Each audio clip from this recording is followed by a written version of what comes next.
आत्मा सौभाग्य आपका, धन्य आपके माता पिता जिनसे जन्म हुआ, क्योंकि अच्छी संतान अच्छे ही माता पिता को प्राप्त होती है।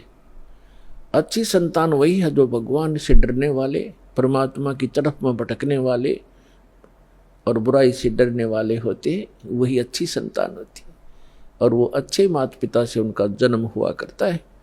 तो ऐसे संस्कार आपको जो प्राप्त हैं ये बहुत ही कम चांस है इस मानव जीवन में।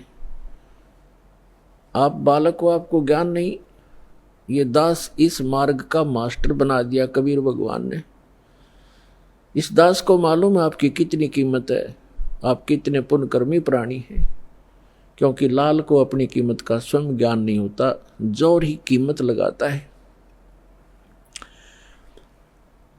अब क्या बताते हैं परमात्मा कि आज का लाहा लीजियो कल किसको होई, और ये तन माटी में मिले जाने सब कोई। सबको मालूम है मरेंगे, पर एक सबसे बड़ी भूल हमारा ये लगी है कि अभी नहीं मरेंगे। कब मरेंगे?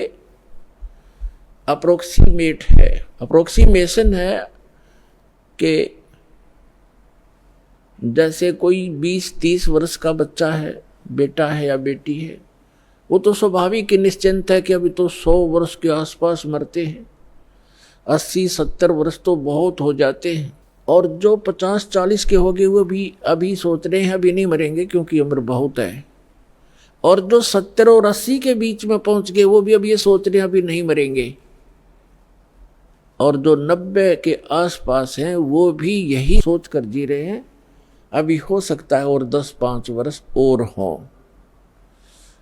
लेकिन हम उसमें भूल जाते हैं 10 वर्ष के बालक, 2 वर्ष के बच्चे गर्भ के अंदर भी, 1 वर्ष का 6 महीने के, 20 वर्ष के, 30 वर्ष के, कोई किसी कारण से 50 और 40 वर्ष के, ये सब मृत्यु को प्राप्त हो रहे हैं। तो इसलिए परमात्मा याद दिलाते हैं कि आज का लाहा लीजियो कल किसको होई। जो अपना धन इकट्ठा कर लोगे, भक्ति कर लोगे, दान धर्म कर लोगे, वो आपका होगा। बाकी ये रेस्टोरेंट है, आपने सब कुछ बना बनू का यहीं छोड़ जाना, आप साथ नहीं ले जा सकते। तो क्या ले जाना है हमने? जैसे हम विदेश गए हैं, स्वदेश आना है, तो हम विदेश की करेंसी यहाँ ले भी आएंगे तो वो काम नहीं करेगी, उसको हमने चेंज कराना पड़ेगा। उस करेंसी को हमने अपने स्वदेश वाली करेंसी में चेंज कराना पड़ेगा, तब वो हमारा काम आओगी ना। तो कागज है, एक नए पैसे का भी नहीं है। इसलिए हम यहाँ विदेश में रह रहे हैं।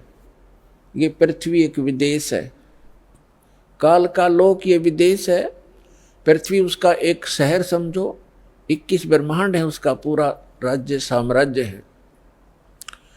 हम सतलोक से यहाँ आ गए हैं, वापस जाने की अब तैयारी कर रहे हैं, तो हम यहाँ की कोई वस्तु नहीं ले जा सकते।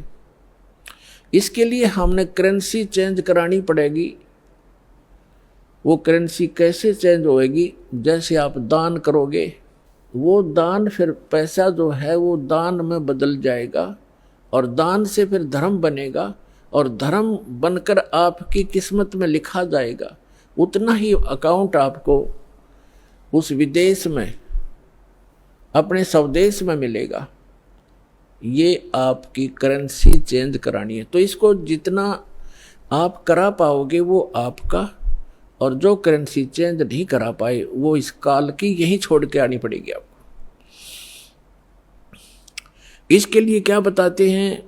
लखी करोड़ी चले गए बहु जोड़ खजाना, और जातन चंदन लेपते सो धरे मसाना।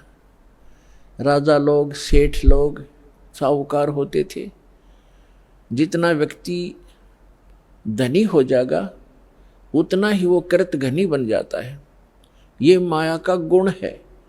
राजा लोग क्या करते थे? सारे शरीर पर, जैसे आजकल तो एसी चल पड़े, कूलर कालर हो गए, राजा लोग क्या करते थे? चंदन को घिसवाते, नौकर चंदन घिसा करते थे, और गर्मियों के दिन में सारे शरीर पर चंदन लगा लिया करते थे, और शीतलता प्राप्त करते थे उससे।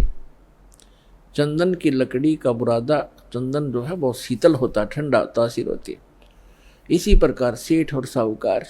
तो परमात्मा कहते हैं जातन चंदन लेपते, जिसके शरीर पर चंदन लेपन होता था और भक्ति करी नहीं, बकवाद करके जीवन नाश कर गए, पिछले जन्म के पुण्य कर्मों को पूर्व जन्म की बैटरी से राजा बन गए। जब तक पूर्व जन्म के पुण्य चलते हैं ये राजा राज्य भोगता है, धनी अपना धन का सुख लेता है।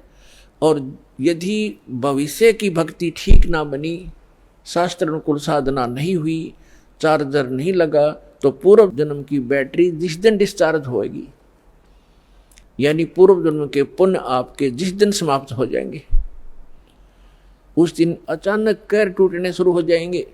जैसे राजा लोगों का इतिहास देख लो आप, पिछला पुराना इतिहास हम पढ़ा करते थे।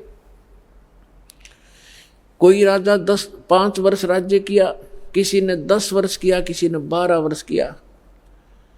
और जब कर्म बिगड़ते हैं इंसान के, कोई ना कोई काल प्रेरणा से दूसरा राजा आके उस पर आक्रमण कर देता है, उसकी नींद हराम हो जाती है, मारा जाता है, लुट जाता है, बच जाता, जंगलों में धक्के खाता है, तो अब बैटरी उसकी समाप्त होगी। और मृत्यु के उपरांत राजा गधे की